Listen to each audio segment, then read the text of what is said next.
Hey everybody, it's Chris Marshall of the Payne Street Team, brought to you by Payne Auto Group Valley-wide and PayneAutoGroup.com, where we have what you want. Lo que tu quieres, regardless. And it's time for another edition of Payne Auto Talk. And with us today on Payne Auto Talk is actually our first guest on Payne Auto Talk. He's making his triple appearance here, his third time. We're going to start getting a gold jacket or a nice, ascot or something. The vest. The vest. Like ABC Wild World of Sports. So we'll have that, the golden jacket, much like Happy Gilmore and and Shooter McGavin. But Mr. Adrian Gonzalez, the manager here at Payne Edinburgh Chyrsler-Dodge-Jeep-Ram. What is going on, good sir? How's it going? It's going. I heard you were busy and you were elsewhere doing some things. Yes, we just got back from the Mopar convention in Orlando, Florida. Took my service manager out there. It was a lot of great things, man. It was one of the best conventions I've been thus far. So it wasn't like an auto show open to the public. This was just for dealers alone to find out what's going on in the world of Chrysler, Dodge, Jeep, Ram, or what we call Mopar. And more than anything specific, they do this every 2 years. It's the largest Mopar convention, and they do it every 2 years. As a matter of fact, it was a monumental one because Frank, the lead Mopar executive, after 44 years is retiring. So that's going to be his. And he's the one that started this Mopar convention 22 years ago. And it's every 2 years. It's not annual. No, it's not. It's every 2 years. And he started it, so it was kind of like an important one. Mm-hmm. So they made it extra special. So nice. So what's going on? So there's a lot of good things. I mean, for the consumer, right now, part lead time is very slow because of the warehouses and how we're very in the south of Texas. The closest PDC is in Dallas. So right now, the warehouses where the parts are being held, they're looking to, part of the $13 billion investment, part of that is going to be to build new warehouses closer to rural areas like us, Kentucky, to get the parts faster. Correct. So, and therefore we can get your car fixed faster. So I'm very excited about that because now if a customer brings in a vehicle and we don't happen to have it in-house here, we'll be able to get the part within next business day. So that's exciting. Mm-hmm. So it's more of a regional hub, like a secondary regional hub. And not only that, they can mass produce more parts. So the back order log can get a lot smaller. So you won't be getting so much, your service advisor telling you, hey, this part's on back order for a month. Now they'll be able to stock in more parts here in the United States. That way, even if it's a quote-unquote back-order part, instead of waiting 2, 3 months, 4 months, it could be maybe a week out now. To quote C-3PO, thank the maker. That's awesome. Yeah, so that was one of the main things, but there's also a lot of things in the works they did. Even though it was more of a service and parts-related convention, they also... the CEO of Dodge was there, so they were talking about bringing the muscle back. You would have loved it. Oh yeah. So they're really, really going to be focusing on the SRT brand. Yes. They're like, hey, Dodge, it has always been a muscle car. Mm-hmm. We wanted to be the first muscle EV out there in the market, but that does not mean that the muscle's going away. They already released the Hellcat and the 2 million configurations that you can do with the Hellcat Durango. Okay. Yes. So that one is already done, sealed. But they couldn't say much, but there is 4 other lineups that they're going to do with that SRT badging on it for Dodge product. So they also did get to bring the 6-pack Charger. So we got to see it. They got to turn it on, so it was nice. It was nice. So I know I saw a blurb online. They're doing the Charger EV, of course, and now they've got it with a Huracan twin turbo, so it's got the gas in it. Yep. So now you said 6-pack, like hearkening back to the 340 and the 440 6-pack. Right. So and it also has a cool mode. I got to see it. You read stuff online, and then. Some of the stuff gets to make it to production, some of it doesn't. But there's actually I got to physically see it. There's actually a donut mode, so where you get to disengage the all-wheel drive and you can just solely to do donuts. Oh my God. Time to make the donuts, baby. Yeah, exactly. So, man. So very, very, very excited about all the stuff that's coming. And obviously they talked about the Jeep Cherokee that was introduced by the CEO just about a month and a half ago. That Cherokee is going to be at a good price point. It's got more cargo space. Nice. It's good stuff. Good stuff. That Jeep, we didn't get to see that one because it's still in production, but that one we should be seeing it here the end of fourth quarter. So maybe in December we start getting the Cherokees. Just in time for Christmas. And they're right. 4 doors or 2 doors? It's going to be 4-door, the Okay. Cherokees, the Jeep Cherokees. And as the previous Cherokee, it was a lot smaller. Mm-hmm. So this is going to have more cargo space. It's going to be a hybrid engine. So, Okay.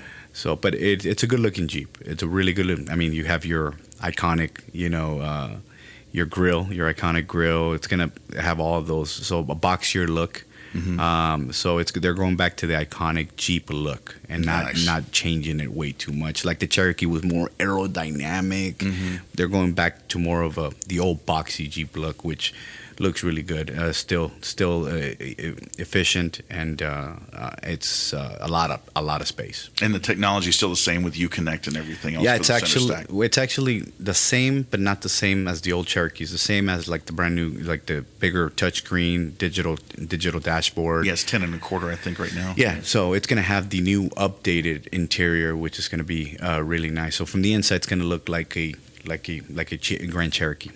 Cool. And I'll say this I grew up with 2 caravans and, of course, Town and Country.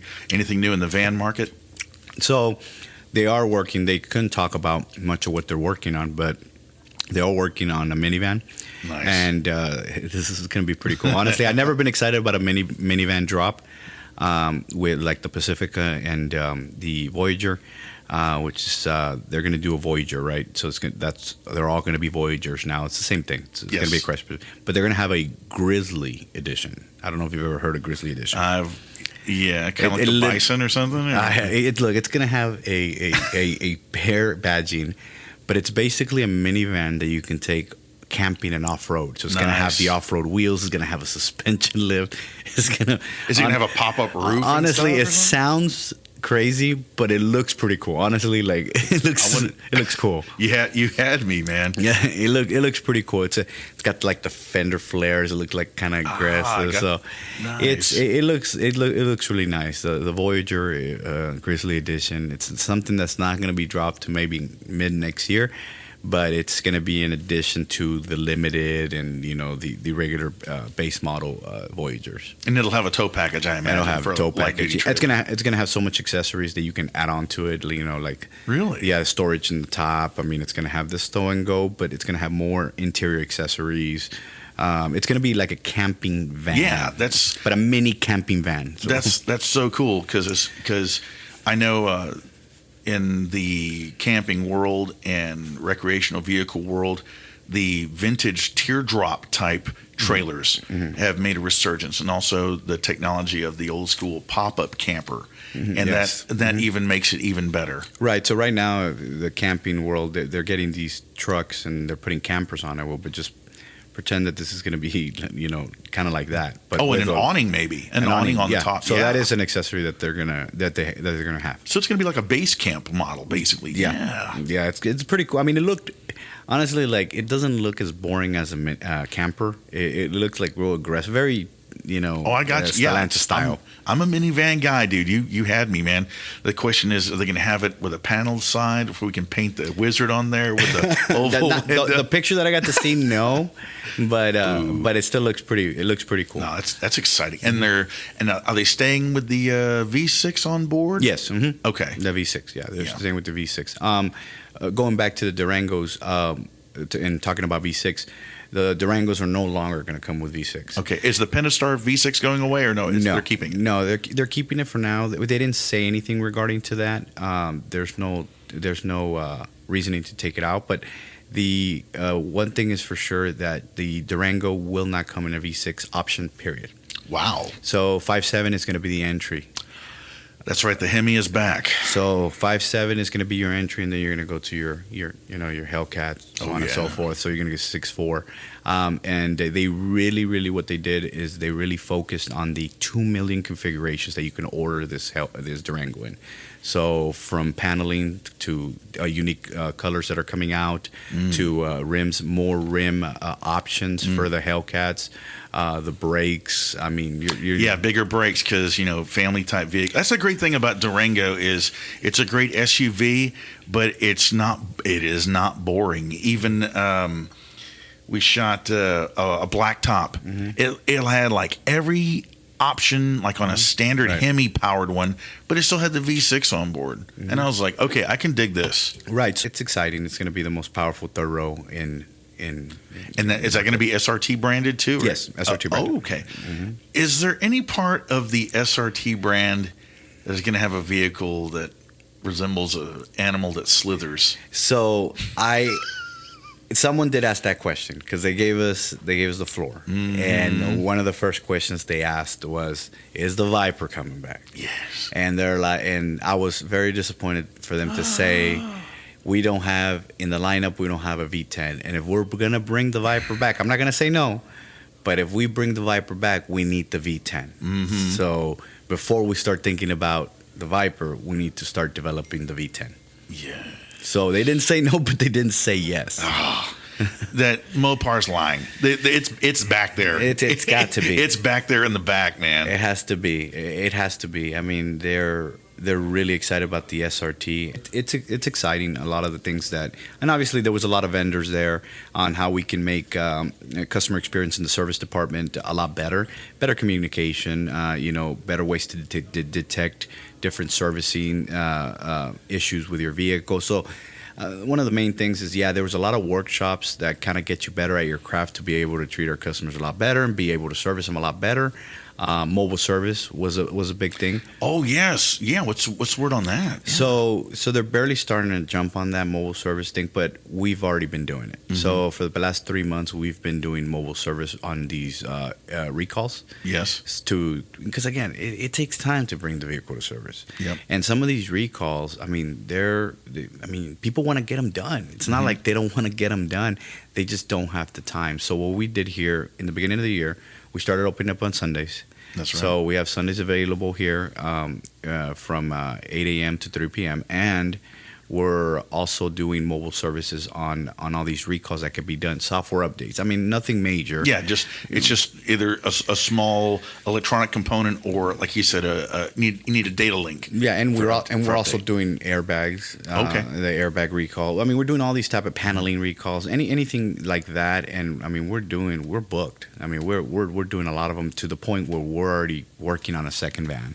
Wow. So I like the fact that we jumped on this 3-4 months ago, and Stellantis is saying, "Hey guys, we think that dealers should start doing this." Hey, we're already doing it. We're ahead of the curve. So they praised us for that. So we're already ahead of the game. The Payne Edinburgh stores are already ahead of the game where Stellantis is leading to starting in 2026. Awesome. And this also, as we have one vehicle now, you're going to expand to more vehicles. Yes. Does this also tie into Business Link for our commercial and Correct. fleet? Yes. Oh, excellent. Yeah, correct. So it does tie to Business Link right now. We are doing a couple businesses on Sunday at their place. So we have a transport company that they don't work on Sundays, but they make money off their trucks. So oil change, tire rotation, all of that stuff, they can't afford to take the trucks out of commission. The downtime. So they're actually, 2 weeks ago we got them bringing in six Ram 1500s. Oh wow! To do oil change and maintenances and everything. And the beautiful thing about it is we helped them out. Hopefully they consider buying their next vehicles with us, and they don't lose any money. Yeah, 6 of them in one shot. Wow. Yeah, and they don't lose any money because their trucks are not working on Sundays anyways. So we already got that business. So getting the word out is the biggest thing. We're growing so fast in the service and parts department that I have so many things that I want to do, but I haven't been able to do it. So spreading the word that we are doing these things, maybe more consumers will be like, hey, you know what, I want to jump on that band, that bus, So that's going to be wild. So we got the mobile service at now Stellantis, the controlling entity of Mopar CDJR, Chyrsler-Dodge-Jeep-Ram for everybody. And we got the SRT thing going. And is there anything on the horizon for Compass? Compass, nothing yet. Nothing yet? Okay. The only thing, big discounts. Big discounts coming. Yeah. I mean, we're already participating in our end. I mean, we're advertising $10,000 off on Compasses. Wow. But I personally couldn't think that it'd get better than that. Mm-hmm. But they did mention it will. Oh, that's awesome.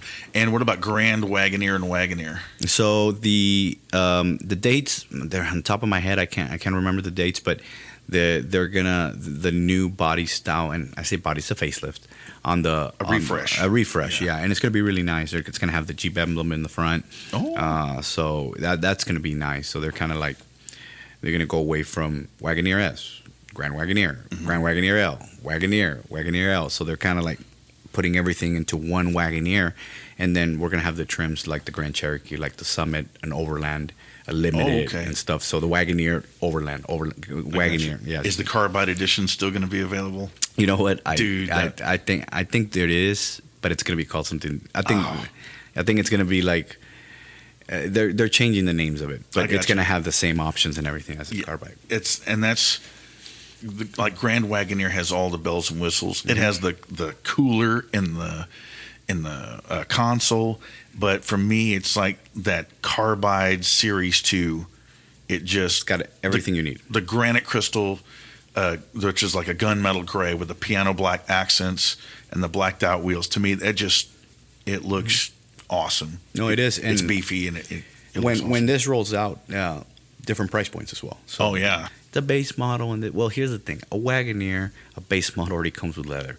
Already mm-hmm. comes with a lot of things that you would have to pay extra in other, like the vented seats and stuff like that. Yeah. It's gonna come with standard ventilated seats. It's gonna have, and a lot of these options are very, very inexpensive. Like the sunroof is only like a $599 option on the Wagoneers now. So you'll be able to upgrade them extremely inexpensive. Yeah, and people can either like see what's on the lot or even come in here with y'all and point and click. Another thing that I was going to tell you, Chris, that is exciting. So Mopar Stellantis partner up with Catskin leather. Nice. So now this leather is more affordable for like Wranglers. Okay. So it's like Catskin used to be an aftermarket leather company mm-hmm. that if you wanted to make your leather, red with white stitching and everything, you'd mm-hmm. go with that manufacturer. But they actually partner up with them. So they're going to come from the manufacturer already with the Jeep emblems and everything from Catskin to make it a great. Catskin has always been a great company, good quality products. But they negotiated a deal to where the consumer can still get a good quality leather option from the factory. Mm-hmm. But without paying all that money. Yeah, and keeping it in-house and not voiding your factory warranty. That's correct, exactly. Man, that's a lot of stuff to go on. What else is on the horizon, man? There's a lot of things that they got working on, but it's like they can't say much right now. I got you. When it comes to the inventory we have on hand, mm-hmm. I mean, the haulers come in and they're constantly dropping vehicles. What's the hot thing right now? I knew we're coming out of summer. We're into the fall. We're getting ready for winter here. We're in the holiday season coming up. So as far as incentives, the Grand Cherokee is still holding strong at the 60 months at 0%, which is everybody's been taking advantage of that. Because right now, try getting a loan for 0%. You can't borrow money for 0% right now. So that is something that's been working out really good. And then before we started the podcast, I had told you that we just literally 10 minutes ago they dropped off an RHO. Yeah, you were on the. If there were people in here, you're on the phone. Like, hold on before we do this. Yeah, the RHO just dropped here at the store. We haven't had an RHO shoot since the pre-orders. Yeah, and that's the replacement of the TRX. This is the right. Well, for now, because they're still in the talks that the TRX might make a comeback. We don't know. They can't say, but they didn't say no.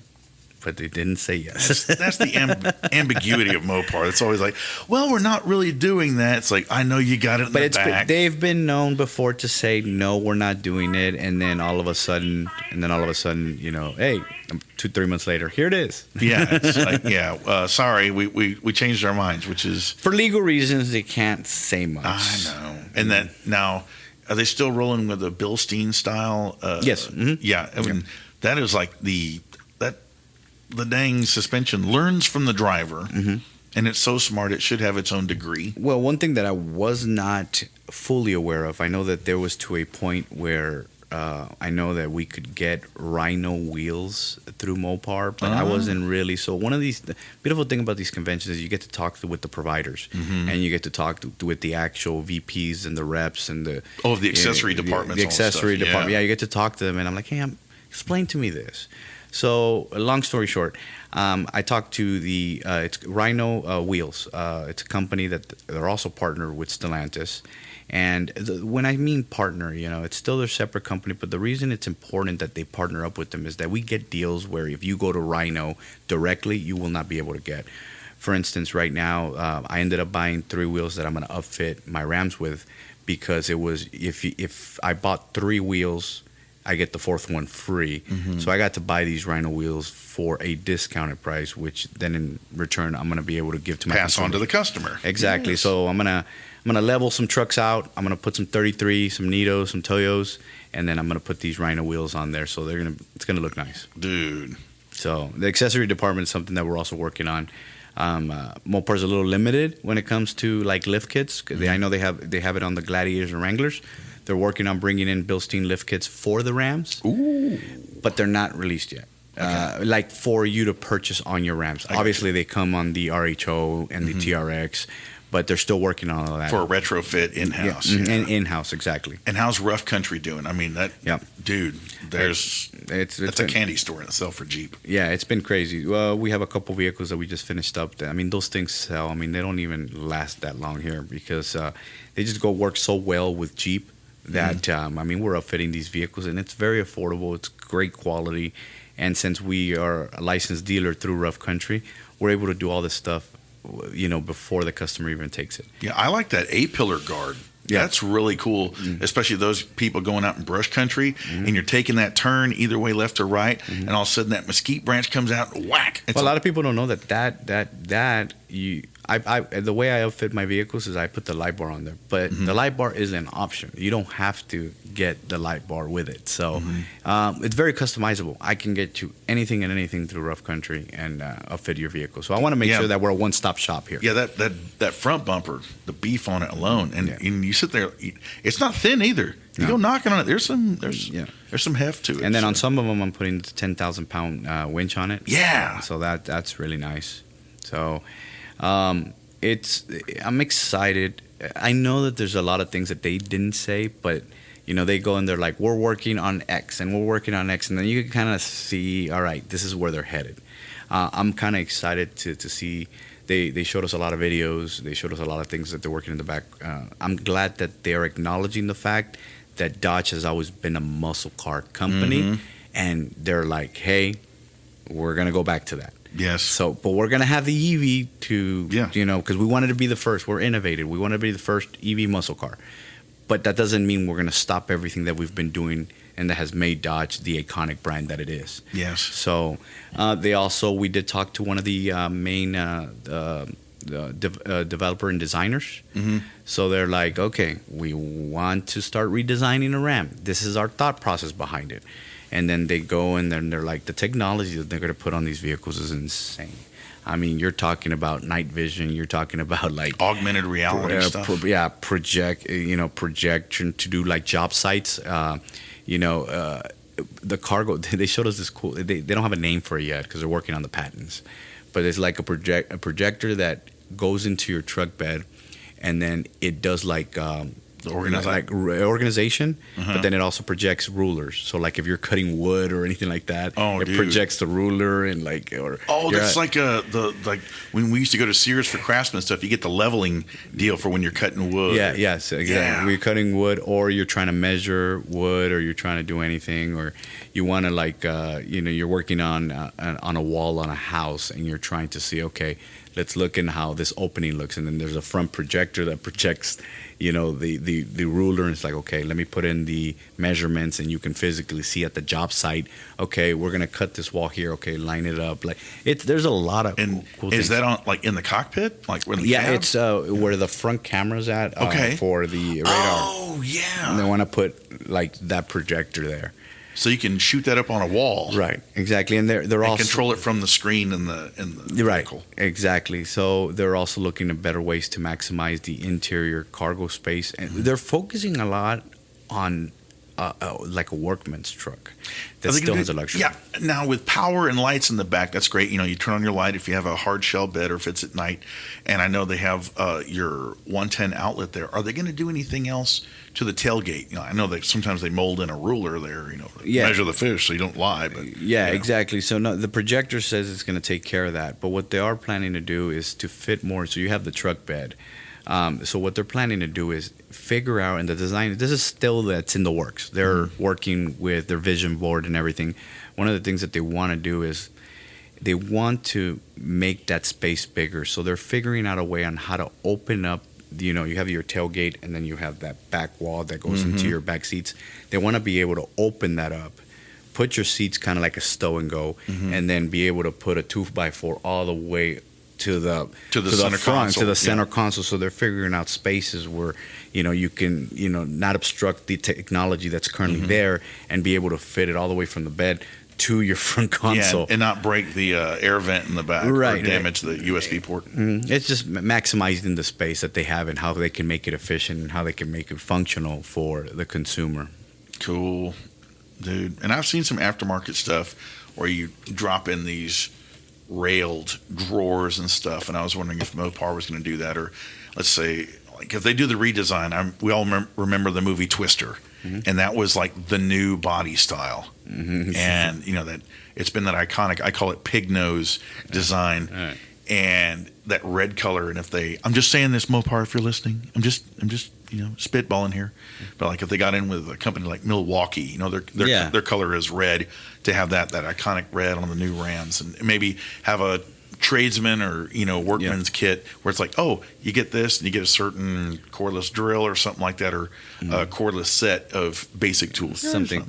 Yeah, no. Project kit or something. I know that some manufacturers have done partnerships with like Louis Vuitton and Gucci for like travel bags and stuff like that. Yeah, that'd be cool. Actually, that's a great idea, because we're known for as a workman's truck.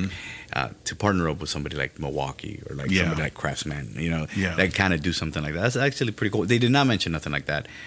They wanted to. I mean, they're trying very hard to make it comfortable for the person that's on the site, that's working. How can we make this functional without having it to be a ugly base model, you know, analog? It has to have function and form. Right, exactly. And then they have to go, after they design it, you can put everything on paper. How do we make it affordable for the consumer? Yeah. That's the biggest thing. And also safe. Every time you have an opening door or a hatch or a latch, that's structural integrity. Yeah, I have now that I can see on what the process is to redesigning something, I have a lot more respect for the guys up there. Because the amount of people it takes to just do a simple drawer, because you have to go through so many departments. You have to go, okay, can it be possible? Can we draw it out? Can we make it function? Okay, now let's go to materials. What kind of materials? Well, weight is an option. The weight is a concern. Right? Can we make it light enough? Can we make it durable enough? Can we make this happen? Okay. Manufacturing. Okay, do we have a provider that can do this? Yeah. And then after all of that, okay, let's get pricing. Let's do it. Okay. Yeah. Now that goes into the main one, which is affordability. All right, well, you're going to have to wait until the rest of the stuff comes, and then we're going to put it together, and it's like, is it affordable? Okay. Yeah. Can it be affordable? Yeah, and like with drawers, if you're considering the hardware, well, how light is it? Okay, it's going to be made out of a polymer or a plastic. Okay, is it going to have metal inserts for the hardware, for the screws, for the nuts, for the bolts? Okay, and how many times over the lifetime of this truck is this thing going to open and close and flex? Yeah, and they're going to be testing it till it breaks. Much like when Boeing, ladies and gentlemen, this is what the airline manufacturers do. They will actually build a part of the fuselage for an airplane. They will make a whole wing for it, and all of a sudden they will hook it up to a hoist. They will lift that wingtip, and they will have that wing bend like a reed in the wind until it breaks, until catastrophic failure. And if you're flying in an airliner and you look out the window and you go, oh, my wing's flexing, imagine that thing flexing almost vertical at the halfway point. That's what we're talking about, and that's just for a drawer, like you said, or a small hatch. So with the things so once they explain that, and then then they show everything that they're working on. I mean, you're talking about technology where they're like, I'm skipping so many steps, because then they have a patent department where it's like, okay, who has this? Okay, exactly. Can we do this? And if we do it, we're not going to go through this whole process, because then we're going to have to pay somebody licensing. Then, okay, nobody has created this. Okay, patent it. Okay, what are we going to name it? Okay, let's trademark it. So there's so many things when it comes to innovation. But the good thing here is that there was a lot of stuff in the pipeline already being worked. They're just in the final stages of product development and stuff. So I'm excited. The way the Ram looked, on how they're thinking of redesigning it, freaking looks cool. Yeah, that augmented reality and a projector on the front of the vehicle. I mean, I can imagine a foreman of let's say a construction contract on a residential home, and the folks behind the place go, what's this going to look like? Well, look, we'll close a garage door or this. Well, honestly, when you're talking about that, and I'm like, oh man, I don't even know if this is possible, but they're saying it's extremely possible. We never remember when the heads-up display thing came about, and we're like, oh my God, heads-up display. It's like it's floating in the air, and it's just a light projecting into the... Yeah, but that's the thing. It's like because from an aviation background, when I think of heads-up display, there's a bracket, there's a couple of pieces of angled glass and a projector. Well, it's actually projecting it up on the windshield. So it's using the windshield itself. There's no bracket. There's no extra glass. The way they explained it is like, pretend your whole front glass is a VR headset. Yep. And now, obviously, safety is one of their main concerns. So how can we make driving a lot safer?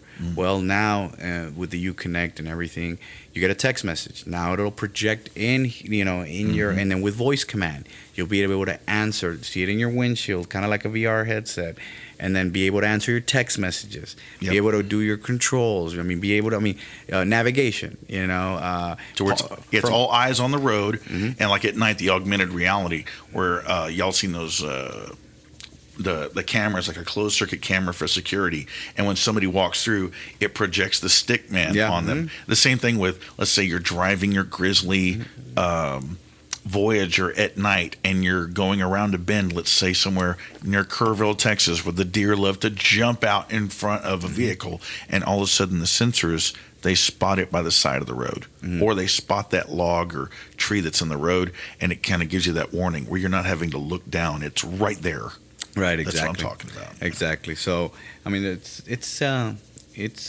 looks pretty cool. All the stuff that they have in store for Stellantis. I mean, and we're just talking about Ram, and I mean, we're talking. Yeah. Jeep is another thing. I mean, Chrysler has some things that they don't want to talk about that they're working on. Ooh. So, but they're wanting to make that the futuristic thing. Now, Chrysler's talking about making a full self-driving mode, kind of like Tesla. So that's what they've been developing for the last 3 years, is the full driving mode. It's not ready. Yeah, that freaks people out in Austin. Yeah, it won't be ready yet. It's not ready yet, but they are working on it. So. And the 300, is that no, nothing. Coming back? Chrysler has been extremely quiet because they are working on some crazy things.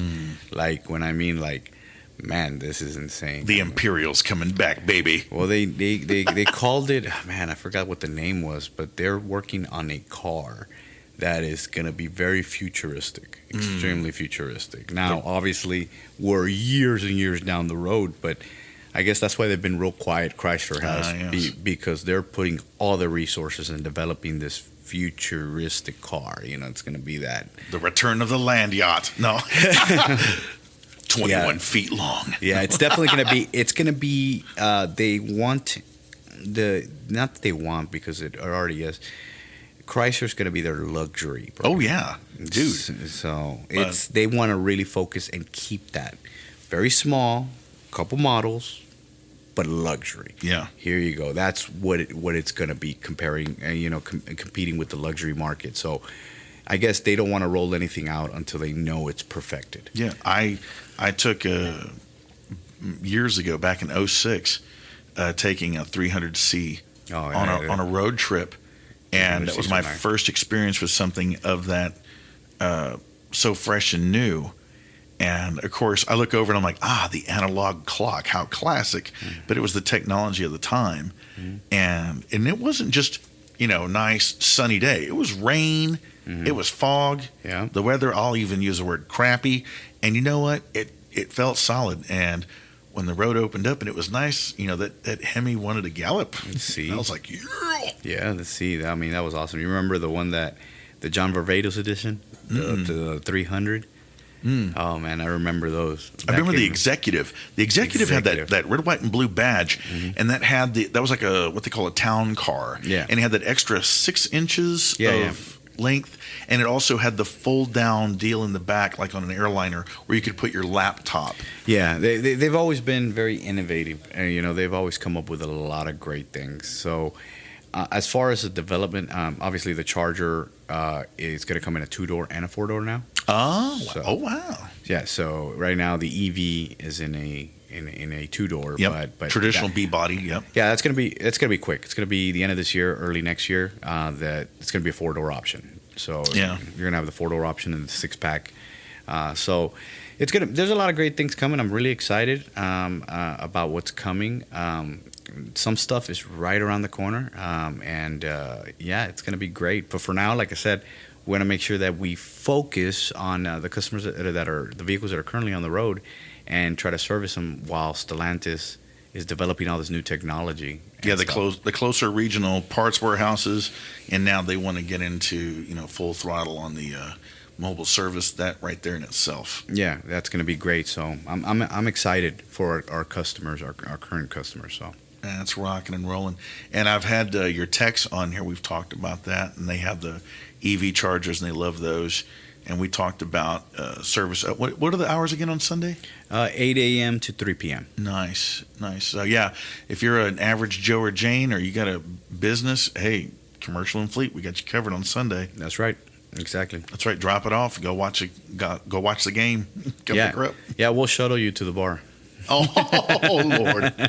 You heard it from the man himself. But you gotta make sure you gotta have a Desi driver. Take her home or pick it up on Monday. Exactly. Nice. What else we got here? What else is going on, man? No, everything's going good so far. I mean, as soon as I got back, I let all the salespeople know, and big powwow. Everybody in the conference room. Here we go. Yeah, exactly. But I let them know that there's a lot of great things coming, and talk to the service advisors, and so they're really excited about the stuff that they have on that end. So all we got to do is just keep on going. I mean, everything's going good. Awesome. Ladies and gentlemen, you heard it right here. Adrian Gonzalez, General Manager over here at Payne Edinburg Chyrsler-Dodge-Jeep-Ram with the latest scoop here, bringing you the info that you need for your product, whether you're already driving it or getting ready to in the future. Now, my curiosity is piqued about Chrysler now. Mm-hmm. It's so hush hush. I'll just say this. I think about, was it Jay's Garage, Jay Leno? And he bought that 67 or 68 Chrysler Imperial, and it had all of those options and features. I didn't know it had a captain's chair for 67 is insane technology. And it had rear air. I was like, what? So if they were ahead of it back 50, 60 years ago, then wow, it's going to be funky now. Yeah, exactly. There was rumors that they were going to sell Chrysler. That is not even, no way. Plymouth went away, and the Roadrunner and the GTX. No. Yeah, so no, that's actually, and they said the reason we've been very hush about Chrysler is because we got big stuff coming. Oh, bring back the fins. Bring back the big fins, baby. Yeah. No, hopefully they put up that video that they showed us about the stuff that they're working on Chrysler. It's still, they just showed it to us. It's not out for the public. But man, is it like, if they can pull that off, that's going to be a game changer for the automotive industry. No joke. And right now bouncing in my head is that Bilstein option to have that bolt-on Bilstein for your Ram truck, man. That's going to be good. Yeah. So, I know that me and my cohort here, Pete Lopez with Payne Digital, we're going to check out that RHO. He should arrive today. Get a button that does that sound, please. Oh, man. Get a soundboard. Get a soundboard, please. I'll be like a 5-year-old with a new toy. That's the last thing I need. But once again, AJ, anything else in closing you got? No, everything's good. Thank you for coming out here and it's always a pleasure to come talk to you, Chris. Well, thank you for being We're gonna have to get that jacket going. Yes, the street team jacket, Auto Talk jacket. Yes. All right, thank you very much, ladies and gentlemen. You heard from the man himself, Adrian Gonzalez of Payne Edinburg Chyrsler-Dodge-Jeep-Ram, on this edition of Payne Auto Talk. I'm Chris Marshall of the Payne Street Team, brought to you by Payne Auto Group Valley-wide and PayneAutoGroup.com, where we have what you want. Lo Que Tu Quieres, regardless, and we are gone.